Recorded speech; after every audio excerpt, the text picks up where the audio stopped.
अच्छा सुनो, सब्सक्राइब करते वक्त ना घंटी बजा देना ताकि जब मैं ऑनलाइन आऊँ तो तुम्हारे फोन की भी घंटी बजे।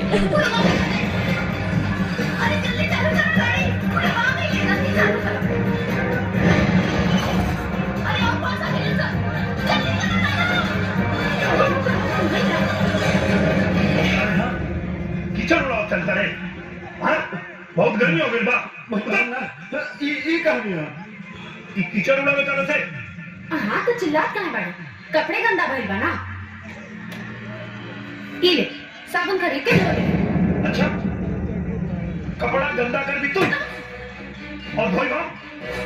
अपन पैसा अपने पास रख, चल जो साबुन लेके आ और धो हमनी के कपड़ा। और दो कपड़ा धोआ चल। अच्छा बोले टंकी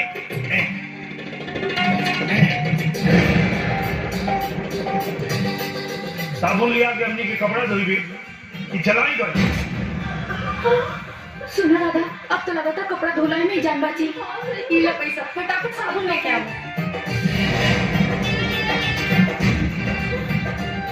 ले नहीं साबुन, अब क्या करी? करबू का? चलो लोग काम पे लग जा।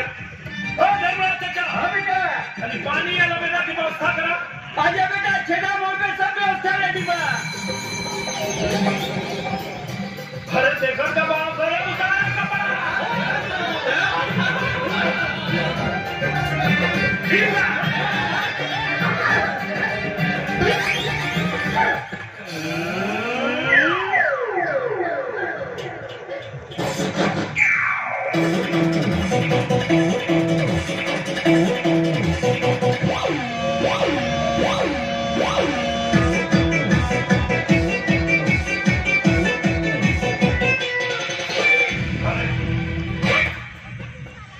इतना बड़ सजा मिली तो रखे कि तो सारा आकर ढीला हो जाए।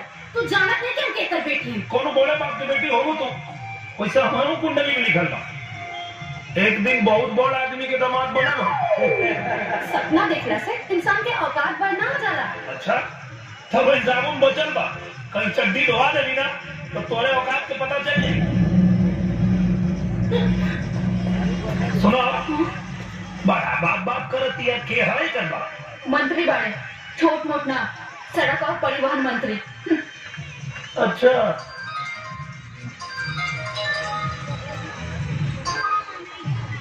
हाँ बिटिया रानी बोला।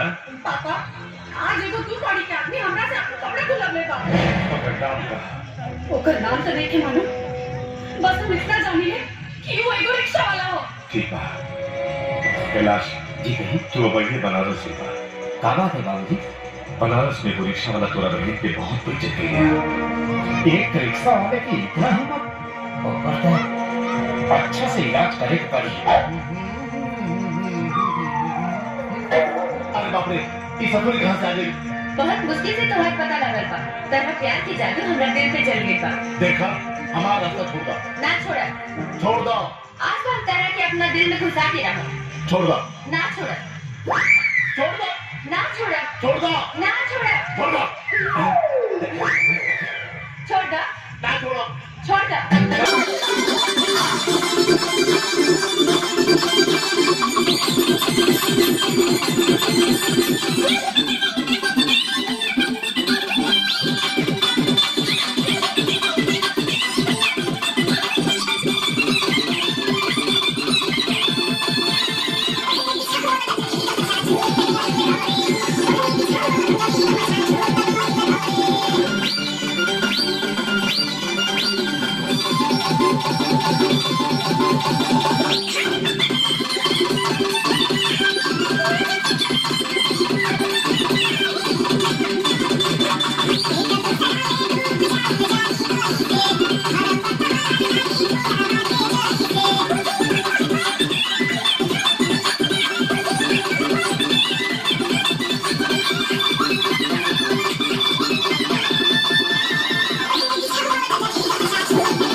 देख, तू अपन औकात से ढेर आगे बढ़े हो बारे। अरे तो इनमें इतना गुस्सा करे की क्या जरूरत बा? कल तोनी लोग हमारे ऊपर कीचड़ उछलने रहलो, तो हमनी के अपन कपड़ा उतार के देहनी जा, तू लोग धो दे लो। अब आज हमारा से कीचड़ तोनी लोग को उछलल बा, एक काम करा, तू लोग कपड़ा उतारा, हम धो देता है। तू ये स्मार्ट बनने की कोशिश मत कर। अरे स्मार्ट तो हम पैदा किए हैं। अच्छा एक बात बताओ, कपड़ा तुम लोग खुद उतरबो, हाँ कि वो उतारे की मेहनत हमरे करे की पड़ी? अरे ये कैसा तमाशा हो रहा बा?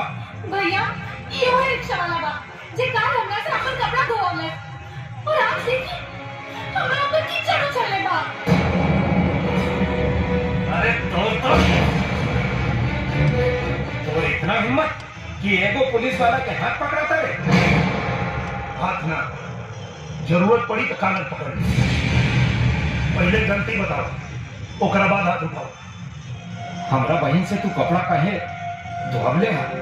तोहर बहन कपड़ा गंदा के लिए एक से तोहरा बहन से कपड़ा धो। फिर आज गंदा काहे कैले हा? अरे तो का हो गई, अपना बहन के कपड़ा उतार के दे, हम गंदा के लिए हम धो देता रे अरे तू बड़ी कैसा है? आज तोके ऐसा धो कि अपना कोनो सामान धोए के लायक ना रहबे। ढेर गरमा मत, न तो तुहार धोलाई बिना साबुन के हो जाएगी।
चाचा जी ये सब शहर के रिक्शा वाला बाड़ी जौन हमनी के रिक्शा वाला के गिरफ्तार के बानी वही सब रिक्शा वालन के नेता बा। का नाम है रे ओकर? नाम तो आदित्य है, लेकिन लोग एक रहते निरहुआ के बुलावेला।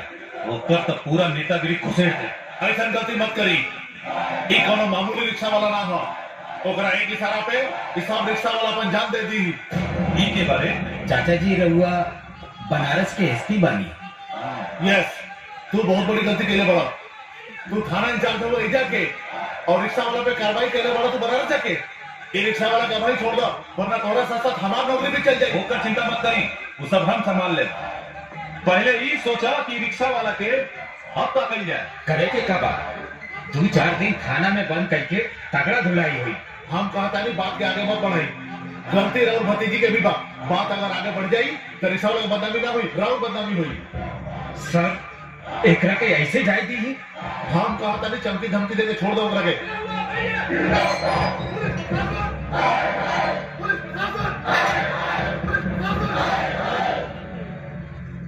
अभी तो हम तोहरा का छोड़ देता नहीं, अगर मंत्री जी के बेटी की तरफ आग उठा कभी देखला तो सही ना हुई। सही गलत के परवाह के और करी, हम तो उन्हें करब जो हमार दिल करी।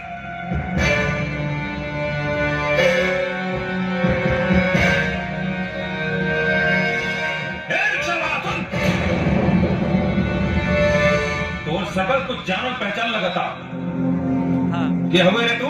ठीक से पहचान ला, दोबारा जुड़ैया लोग मत, ना तो खुद के शकल पहचाने लायक ना रहा।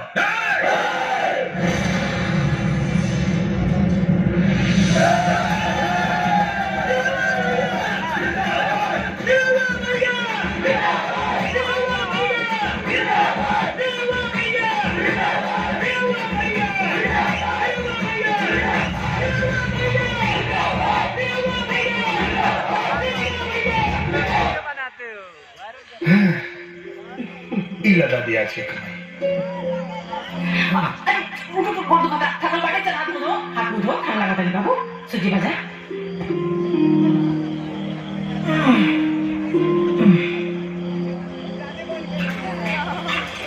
दादी कल हम रिक्शा लेके ना दे। काहे? अरे कल हमके मुगल सारा जाए के बाद तू का करे जी वहाँ दंगल होता है वो बहुत बड़ा। वो मंत्री हो ना वीरेंद्र प्रताप, हर साल करवावे ना, वही करवाता है।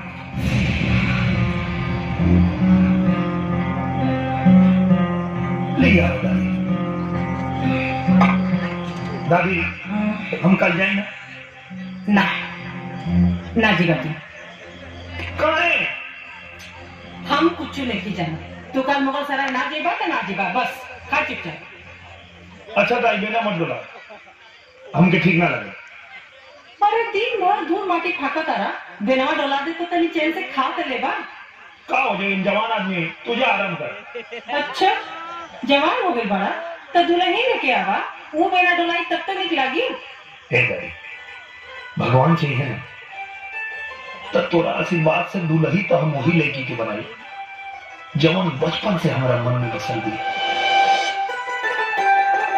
देखो तानी और कितना इंतजार करावे।